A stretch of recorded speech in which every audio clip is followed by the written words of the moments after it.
हजरत पीर से रोज़े धणी रहमतुल्लाह अलैह पंहिंजे मुरीदन के हिय भाकुर पाए गड़जी दा हलन। पीर से रोज़े धणी रहमतुल्लाह अलैह मलफूजात शरीफ ता पढ़ी ॾिसो न, केतरी खुलियल जिंदगी केड़े मोहब्बत वारे माहौल में पंहिंजे मुरीदन जी तरबियत कयूं। मुंहिंजा दोस्तों, इहो आइन नबवी तरीक़ो आहे। हुज़ूर अलैहिस्सलातु वस्सलाम जन जो तरीक़ो बि ईअं हुयो, राम सां बेतकल्लुफ़ हूंदा हुया ऐं उहे बि बिना पुछा जे हुज़ूर जन खां पुछंदा हा, सवाल पुछंदा हा। मुंझारो थींदो हो त महबूबन खां पुछी पंहिंजे परेशानी जो हल महबूबन खां पुछंदा हुया। ऐं हज़रत अनस रज़ियल्लाहु तआला अन्हु फरमाए थो त जॾहिं फज्र जी नमाज़ पढ़ी सहाबा किराम वेंदा हा त हल्का हल्का करे वेंदा हुया, टोलियूं टोलियूं ठाहे वेंदा हुया। इनमा कानू इदा सल्लुल गदात कादू हलकन हलका। ये जेको तव्हां हिते हल्का करे वियो था न, सोमाणी खां पोइ या फज्र खां पोइ या बेपारी खां पोइ हल्का करे वियो था न, टोलियूं टोलियूं करे, इहा बि मुंहिंजे दिलबर नबी जी सुन्नत। यक़रऊनल क़ुरान व यतअल्लमूनल फ़राइद व सुनन। क़ुरान पढ़ंदा हा, पढ़ाईंदा हा हिक ॿिए खे, फर्ज़ ऐं सुन्नतूं हिक ॿिए खे सेखारींदा हुया। अल्हम्दुलिल्लाह, इहा सुन्नत करमी जमायत खे रब ॾिनो। ऐं कॾहिं कॾहिं वरी हुज़ूर अलैहिस्सलातु वस्सलाम जन जो तरीक़ो छा हूंदो हो, जो सवाल क़ाइम कंदा, सहाबन खां पुछंदा हा, हिकिड़ो सवाल पुछी उन्हनि जे ज़हन खे खोलींदा हुया। हाणे हिकिड़ो तव्हांजे ज़हन में का ॻाल्हि ई कोन्हे त छा पुछो। हुज़ूर जन पाण त अलीम हुया न, वॾा आलिम हुया न, सारी दुनिया जा उस्ताद हुया, त हुज़ूर जन पाण हिकिड़ो सवाल क़ाइम करे सहाबन खां पुछी पोइ चवंदा त मूंखां पुछो त ही ॻाल्हि कीअं आहे। इहो बि तरीक़ो हुयो। इन खे सरबो आहे तरीक़ुल इस्तंबातिया। सम्झो था? उहो महबूबन करीमन जो तरीक़ो कीअं हूंदो हो। हिकिड़े ॾींहुं हुज़ूर अलैहिस्सलातु वस्सलाम जन फरमायो, फतहुल बारी जे अंदरि हाफ़िज़ इब्न हजर लिखियो आहे, त हुज़ूर जन सहाबन किरामन खे फरमायो त ॿुधायो त हिकिड़ो वण आहे जेको पन छाणींदो न आहे, उहो वण बि ईअं आहे जीअं मोमिन बानो। ॿुधायो उहो कहिड़ो वण आहे? जीअं असां वटि गुझारतूं कोन ॾींदा हा, हुज़ूर जन गुझारत वारे अंदाज़, ॿुधायो उहो कहिड़ो वण आहे जेको पन न छाणींदो आहे। हज़रत अब्दुल्ला बिन उमर रज़ियल्लाहु तआला अन्हु फरमाए थो, मुंहिंजे दिलि में ख़्यालु आयो त इहा खजूर आहे चवां, पर वॾा वॾा साहबी वेठा हुया, हज़रत अबू बकर, हज़रत उमर, उस्मान गनी, मौला अली, वॾा साहबी वेठा हुया। मां चयो मां नंढड़ो ॿारड़ो, मां कीअं पुछां? पोइ हया जे करे मां कुझु न, पर मुंहिंजी दिलि में आयो त मां ॿुधायां त इहो खजूर आहे। पोइ हुज़ूर अलैहिस्सलातु वस्सलाम जे साम्हूं अदब जे करे ॿिए कंहिं बि कोन पुछो, पोइ पाण करीमन ख़ुदि फरमायो त इहो खजूर जो वण।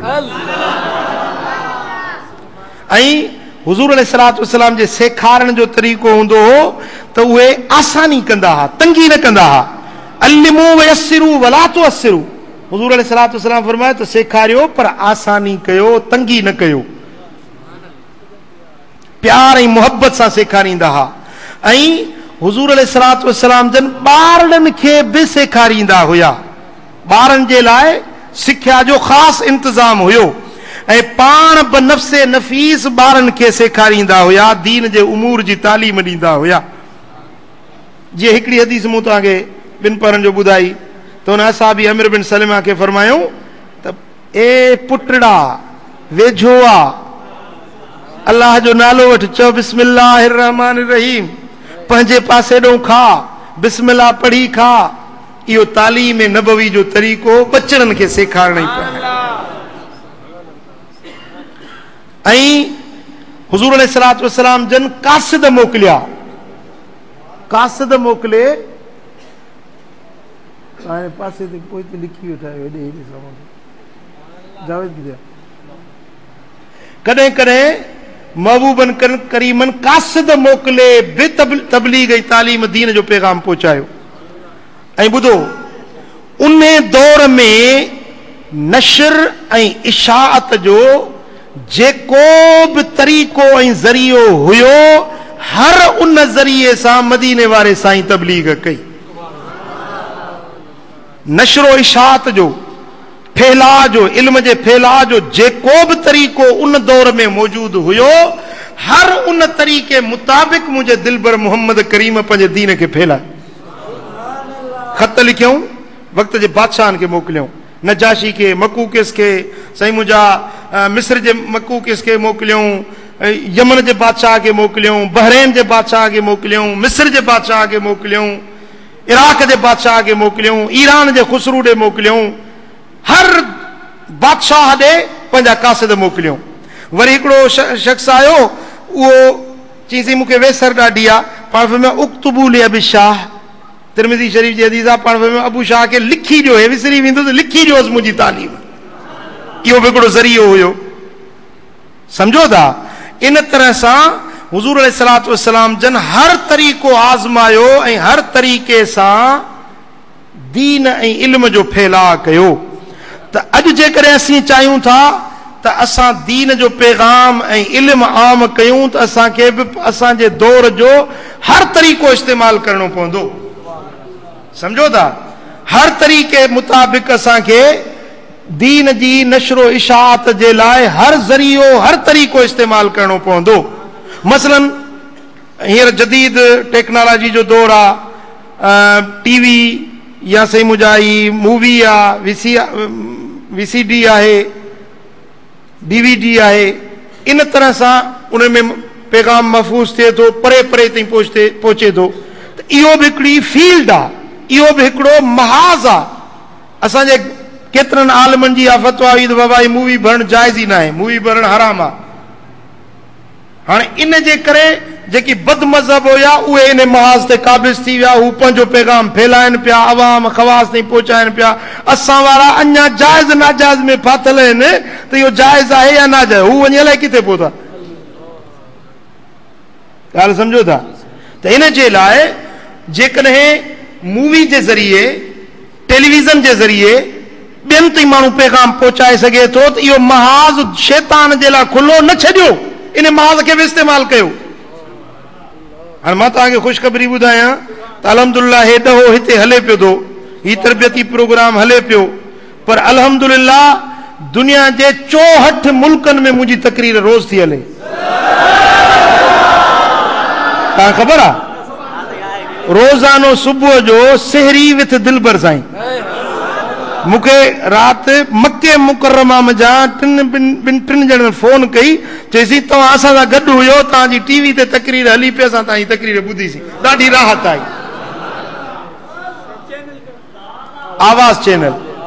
आवाज़ चैनल सुबुह जो 4:15 बजे रोज़ानो इहो प्रोग्राम हले थो। हाणे घर घर में टीवी ते या मुसीबत जिथे किथे आहे न, या नांगी हर घर में पई आहे, पर अल्हम्दुलिल्लाह मुंहिंजे घर में कोन्हे। अलाह से मूंखे बचायो आहे, अॻिते भला बचाईंदो। सो पर जिथे इन शइ जो इस्तेमालु आहे त उते शैतान हज़ारे ॻाल्हियूं पंहिंजूं पहुचाए रहियो आहे। असां पंहिंजो दीन जो पैगाम छो न पहुचायूं? ऐं अल्हम्दुलिल्लाह केतिरा अहिड़ा शहर आहिनि जिते केबल में रोज़ानो हिन आज़ जी तकरीर हले थी। ख़ुसूसन रमज़ान शरीफ़ में सुबुह जो हर होटल ते, हर घर में ऐं केबल ते तकरीर हले थी। अमड़ियूं मायरूं भेनरूं ॿुधनि थियूं त इहो हिकिड़ो महाज़ आहे न, असां दुश्मन जे लाइ छो खुलो छॾियूं? ॻाल्हि सम्झो। ऐं हुज़ूर अलैहिस्सलातु वस्सलाम जन औरतुनि जे लाइ बेतालीम जो एहतमाम रखियो हुयो। हुज़ूर जन हिकिड़े ॾींहुं मुक़ररु कयो जंहिंमें औरतुनि वटि हुज़ूर जन पाण जाइ टाइम वक़्तु मुक़ररु कयो, उते वञी औरतुनि खे दर्स ॾींदा हुया ऐं औरतूं पंहिंजा मसाइल महबूबनि करीमनि खां पुछंदियूं हुयूं। ऐं बीबी आयशा सिद्दीक़ा साहिब फरमाया त अंसारनि जूं मायूं ॾाढियूं भलियूं मायूं आहिनि, जो उहे हया जे करे सुवाल पुछण खां रुकबियूं न आहिनि। हया उन्हनि खे सुवाल पुछण खां रोकींदो न आहे। जेकी बि ज़नाना मसइला आहिनि उहे महबूबनि खां पुछंदियूं आहिनि, असां खां पुछी पंहिंजो दीन सिखंदियूं आहिनि। अंसारनि जूं मायूं ॾाढियूं भलियूं औरतूं आहिनि। अमा आयशा सिद्दीक़ा साहिब फरमाए त साहबियाणियूं ईंदियूं हुयूं, हुज़ूर अलैहिस्सलातु वस्सलाम जन खां अचे मसइला सिखंदियूं हुयूं। अल्हम्दुलिल्लाह हिन तव्हांजी महफ़िल में पंहिंजो तक़रीबन 300 खनि औरतूं बि तव्हां सां हींअर गॾु आहिनि। 300 खनि फ़क़ीराणियूं तव्हांजे मस्जिद में मथों गॾु आहिनि, ही मजलिस में तव्हां सां शरीक आहिनि, निमाज़ में तरावी में तव्हां सां फ़क़ीराणियूं बि शरीक आहिनि। सम्झो था, हल्के में, मुराक़बे में, ज़िक्र में, तकरीर में फ़क़ीराणियूं तव्हां सां शरीक आहिनि। ऐं मां सम्झो एतिरा फ़क़ीर बि ॾहे में कोन्हनि जेतिरियूं फ़क़ीराणियूं ॾहे में वेठियूं आहिनि इत्काफ़ में। तो हुज़ूर अलैहिस्सलातु वस्सलाम जन औरतुनि जे लाइ बे तालीम ऐं तरबियत जो अहिड़ो निज़ाम ठाहियो हुयो। मुंहिंजा दोस्तो, त जेकॾहिं असां उन नबवी तरीक़े ते हलंदासीं त इंशा अल्लाह ताला असांजी सो भई कामयाबी थींदी। ऐं हुज़ूर अलैहिस्सलातु वस्सलाम जन नवनि मुस्लमाननि जे लाइ बे तालीम जो इतमाम कयो हुयो। नवा मुस्लमान जॾहिं ईंदा हुआ, उमैर बिन वहब, हिकिड़ो शख्स हो उमैर बिन वहब, जॾहिं मुस्लमान थियो, सीरत इब्न हिशाम वारो थो लिखे त जेॾीमहिल उहो मुस्लमान थियो त हुज़ूर अलैहिस्सलातु वस्सलाम जन सहाबा किराम खे फरमायो त पंहिंजे भाउ खे दीन जा अहकाम सेखारियो ऐं इनखे क़ुरान पढ़णु सेखारियो। सीरत इब्न हिशाम, पंहिंजे भाउ खे दीन जा अहकाम सेखारियो ऐं क़ुरान पढ़णु सेखारियो। ये लफ़्ज़ आहिनि महबूबन करीमन जा। हिते अखाकुम, तव्हांजो भाउ, जेको तव्हां वटि आयो कलमो पढ़ी, इहो तव्हांजो भाउ आहे। हाणे ईअं न चओ त इहो धारियो आहे या पराओ आहे, न, तव्हांजो भाउ आहे। गैर मुस्लिम, नो वारिद, उन जे लाइ तव्हांजो भाउ आहे। काफ़र कलमो पढ़ी, हुज़ूर अलैहिस्सलातु वस्सलाम फरमाया तव्हांजो भाउ आहे, पाण सां गॾु विहारियोसि, पाण सां गॾु पढ़ायोसि, पाण सां गॾु हिनखे सेखारियो। काफ़र मुस्लमान थी अचे त उन जे लाइ एतिरी पंहिंजाइप जो महबूबन सबक़ सेखारियो। पर अॼु असांजा जेकी वॾा वॾा मौलवी साहब, वॾा मुक़र्रर, वॾा मुफ़्ती, वॾा आलिम आहिनि, उन्हनि पाण ॾे अचण जो कंहिं धारिये खे, बदमज़हब खे, या कंहिं काफ़र खे, कंहिं वहाबी खे, कंहिं शीए खे पाण ॾे अचण वारा सभु रस्ता बंदि कया आहिनि। मथां को हेॾे अचे, असां हेॾे न अचो। ऐं दीन मां कढण जे लाइ, मसलक अहले सुन्नत मां कढण जे लाइ वॾा फाटक खोले छॾिया अथनि। फलाणो बि सुन्नी न अथव, फलाणो बि सुन्नी न अथव, फलाणो बि हीअं अथव, फलाणो काफ़र अथव, फलाणो मुशरिक अथव, फलाणो मुशरिक अथव, फलाणो हीअं अथव, फलाणो बुज़ुर्ग हीअं अथव। एॾा फाटक खोले अहले सुन्नत खे ॿाहिरि कढण सिखिया आहिनि। कंहिंखे धारीअ खे पाण ॾे आणण जे लाइ हिकिड़ी नंढड़ी खिड़की बि कोन खाली छॾी। छा ईअं दीन सेखारिबो आहे? छा दीन ईअं सेखारिजे? ईअं थो दीन असांखे सेखारे त तव्हां हीअं कयो जो मुस्लमाननि खे काफ़र करार ॾियो, बुज़ुर्गनि खे काफ़र करार ॾियो। छा तव्हां इहो पढ़िया आहियो? तव्हां इहो सिखिया आहियो? हुज़ूर अलैहिस्सलातु वस्सलाम फरमाइनि था तव्हांजो भाउ आहे, तव्हां वटि आयो आहे, इनखे क़ुरान पढ़णु सेखारियो, इनखे फ़िक़्ह जा मसाला सेखारियो। ऐं असां वटि को मुस्लमान थींदो आहे न, पोइ ऐलान थींदो, बाबा चंदो ॾियो, वारो कयो, नओं मुस्लिम आयो आहे, हिनखे कपिड़ा वठी ॾियो, हिनखे पंहिंजो तोहर कंदो, हिनखे लटनि जी ज़रूरत आहे, पैसनि जी ज़रूरत आहे, वीचारो ग़रीब आहे, असांजे दीन में आयो आहे। हुज़ूर जन ईअं कोन चयो त हिनखे लटा वठी ॾियो, कपिड़ा वठी ॾियो, हिनखे मानी गभे जो इंतज़ाम कयो। न, महबूबन फरमाया त तव्हांजे दीन में आयो आहे, हिनखे इस्लाम सेखारियो, हिनखे क़ुरान पढ़णु सेखारियो। ॻाल्हि सम्झ में अचेव थी?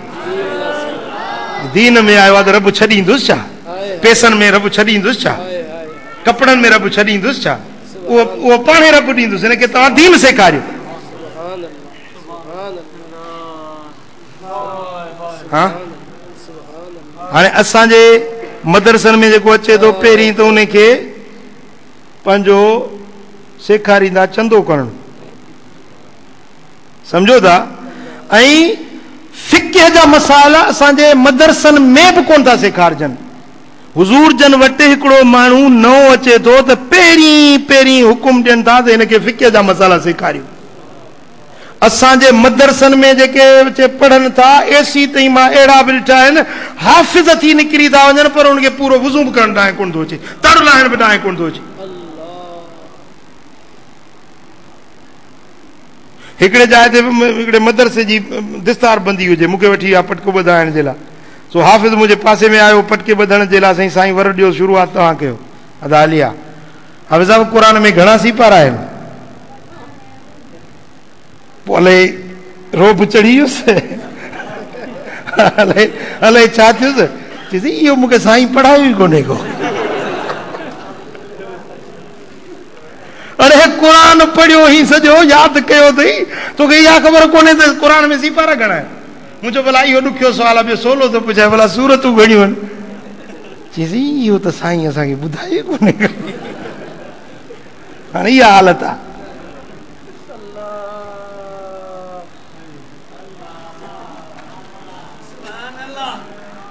ऐं इल्म जे पखेड़ जे लाइ, इल्म जे फैलाइण जे लाइ कुझु मक़ामात खपनि जिते इल्म जो फैलाव थिए। उन जे लाइ सभ खां पहिरीं अफ़ज़ल जाइ, भली जाइ मस्जिद आहे। छा? मस्जिद, जिते अवाम ऐं ख़वास, तलबा ऐं उलमा सभु अचनि था मस्जिद में। ऐं उहो मस्जिद पहिरीं पहिरीं दर्सगाह आहे जिते माण्हुनि खे सेखारियो ऐं पढ़ायो वञे। हुज़ूर अलैहिस्सलातु वस्सलाम जन पंहिंजी मस्जिद खे दर्सगाह बनायो हुयो।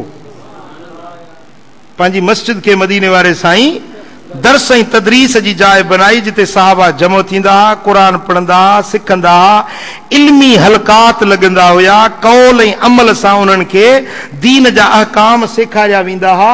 मस्जिद जी छत उन्हनि जे लाइ बहितरीन दर्सगाह हुई। ॻाल्हि सम्झो? खुलफाए राशिदीन जे दौर में बि ईअं हुयो। उन खां पोइ दौर उमविया या दौर अब्बासिया, तव्हां उन्हनि में उन्हनि जी तारीख़ पढ़ी ॾिसो त उते बि हर इस्लामी दौर जे अंदरि मस्जिदूं मरकज़ रहियूं आहिनि दरसो तदरीस जूं। एसी ताईं जो वॾा वॾा जेकी आलम इस्लाम जा वॾा नामियारा चोटी जा जेकी बि आलिम ऐं इमाम थी गुज़रिया आहिनि, उन्हनि जा दर्स उन्हनि जी मस्जिदुनि में लॻंदा हुया। सम्झो था? वरी ईअं बि थींदो हो जो मस्जिदुनि में हिकिड़ो त मेंबर आहे जिते जुमे जो ख़ुतबो ॾिबो आहे, पर मस्जिदुनि में हे पिलर आहे न, हिन पिलर ते वरी हिकिड़ी ॿी चौकी ठाहींदा हुआ जो उते वेही योमी दर्स, हफ़्तेवार दर्स इते वेही आलिम सॻोरो ॾींदो। तुर्की में मां अञा ताईं बि ॾिसी आयो आहियां। मुंहिंजे ॾाॾा साईं रहमतुल्लाह अलैह सैयदना अबू अयूब अंसारी रज़ी अल्लाह ताला अन्हु, उन्हनि जे दरबार मुक़द्दस इस्तांबुल जे शहर में कुस्तंतनिया जे अंदरि हज़रत सैयदना अबू अयूब अंसारी जी मज़ार अनवर जे पासे में मस्जिद शरीफ आहे। उन मस्जिद में मिंबर त जुदा आहे, पर वरी हीअं पिलर ते हिकिड़ी चौकी वांगुरु जे कुर्सी थींदी आहे न, ईअं गोल ठहियल आहे। वरी हेॾो पासे सां नंढड़ी ॾाकण। मां अॼु पहिरीं आयुसि, मूं चयो इहा छाजे लाइ ठही पई आहे? हीअ त मिंबर थियो, पर इहो मथे छाजे लाइ? मूंखे सम्झ में कोन आयो। पोइ मां वरी वञी वेही रहियुसि हज़रत साईं अयूब अंसारी जे दरबार शरीफ़ ते ख़त्म दुरूद मुराक़बे में। नमाज़ जुमे जो टाइम क़रीब थियो, बांग खां अॻु में मां अचे मस्जिद में वेठुसि, ॾिसां त हिकिड़ो मौलवी साहब अचो उन खुॾे ते चढ़ी वेठो, उते अचे दर्स ॾियणु शुरू कई। चवे तुर्की में पियो, तकरीर तुर्की में पियो करे, बाक़ी हदीसूं जेके पढ़े पियो या पंहिंजो आयतूं पढ़े पियो या बुज़ुर्ग अक़वाल अरबी में पढ़े पियो, से त सम्झां पियो, बाक़ी तुर्की मुंहिंजे लाइ दॿे में ठिकरियूं। पोइ मूं सम्झो त इहा जेका चौकी ठहियल आहे इहा दर्स ॾियण जे लाइ। सम्झो था? अञा ताईं बि पोइ मूं काफ़ी मस्जिदुनि में ॾिठो त अहिड़े क़िस्म जा उहे ठहिया पिया आहिनि जिते उहो आलिम वेही रोज़ानी जो दर्स, जुमे जो दर्स उते वेही ॾींदो। इहे मस्जिदूं दर्सगाहूं हुयूं उन्हनि जूं। ऐं तव्हां ॾिसो त असांजा जेकी असलाफ में जेकी बि असांजा अकाबरीन आहिनि, उन्हनि जूं मस्जिदूं हुयूं जेकी उन्हनि जे दर्स जूं जायूं हुयूं।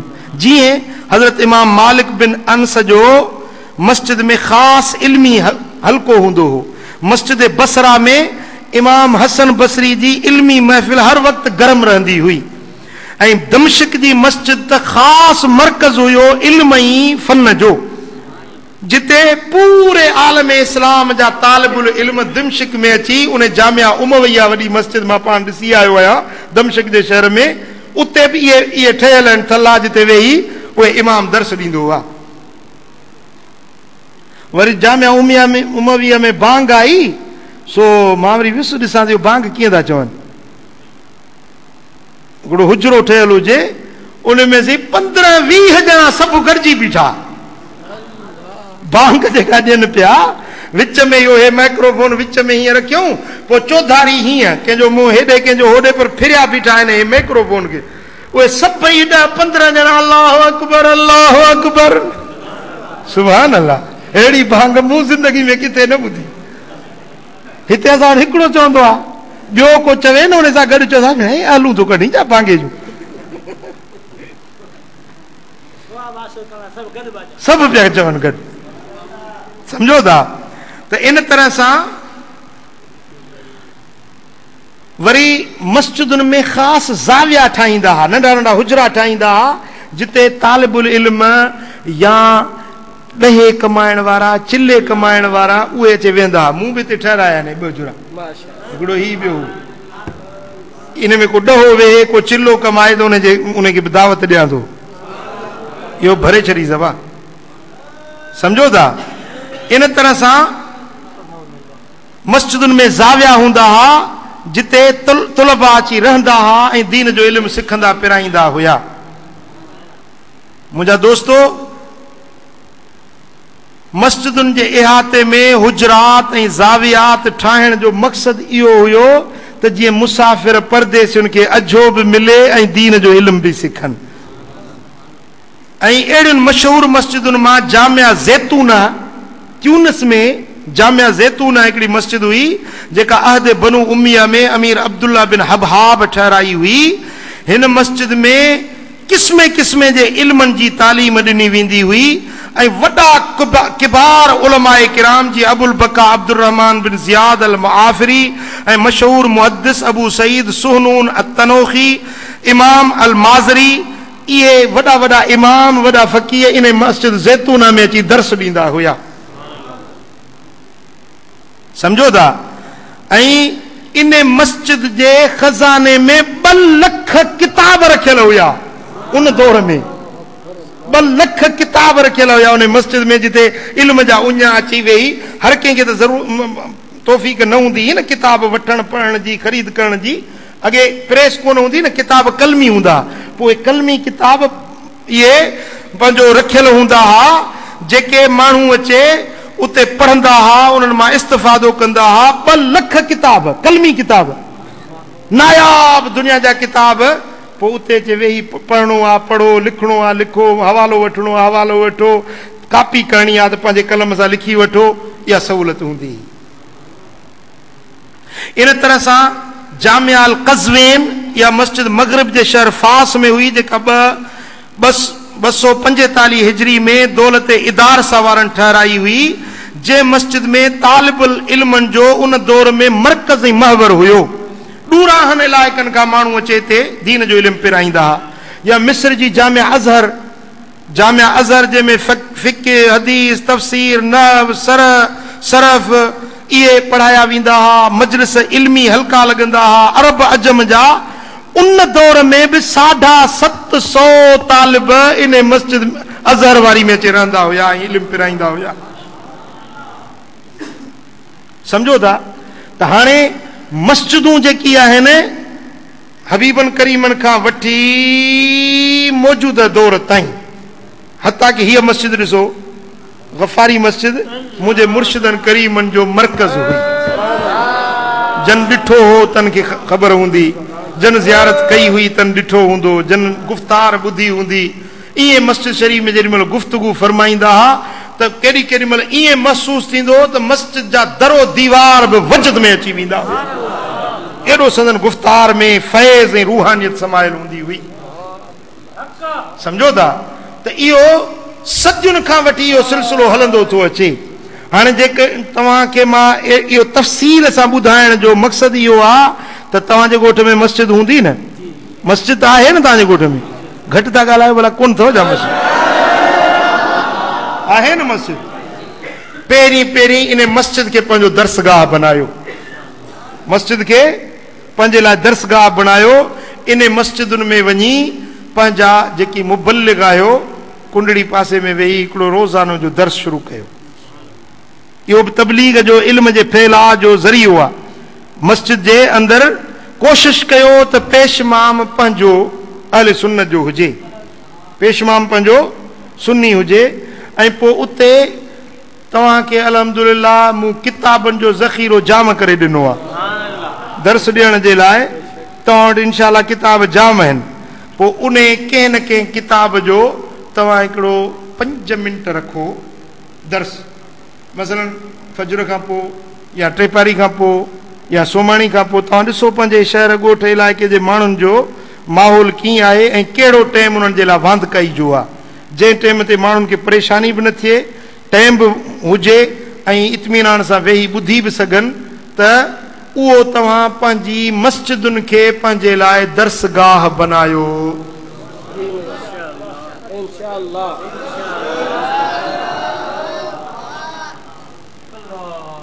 इहो पहिरियों तव्हांजो कमु आहे। हितो मोटी वञण खां पोइ जेको कुझु हितो पिरायो था सिखो था इहो ॿियनि ते फैलाइण जे लाइ जेसीं वञी मदरसो ठहे उहो भला कंदो ठही वेंदो, पर जेसीं उहो ठहे तेसीं ताईं त मस्जिद त ठही बीठी आहे न।